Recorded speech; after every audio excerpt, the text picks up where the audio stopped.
Frau Litzelmeier? Frau Litzelmeier! Ja, Herr Winkelmann, ich hätte es jetzt bald nicht gehört und noch weniger gesehen. Ja, bald ist gut. Frage, was machen Sie da, Frau Litzelmeier? Ich habe ein bisschen umgestellt. Aber das bleibt jetzt nicht so, oder? Doch, doch, das ist viel angenehmer.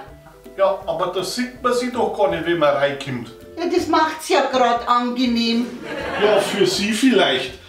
Aber unsere Serviceleute brauchen doch die Aufträge von Ihnen. Ja, aber die müssen wir doch nicht gleich auf dem Schoß sitzen. Okay, wie soll denn das gehen, Frau Litzelmeier? Schauen Sie, jetzt brauche ich zum Beispiel den Vorgang und der Huber Hermann.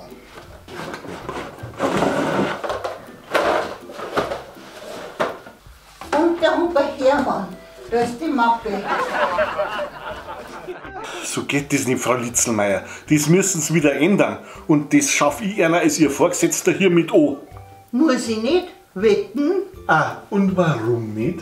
weil ich mich sonst beim Personalchef beschwere, dass Sie mir beim Gespräch nur immer auf die Brüste schauen.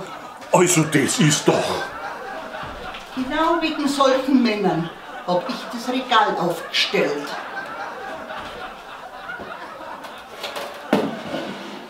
Bayern Comedy wird unterstützt durch die private Landbrauerei Schönram und bavariashop.de.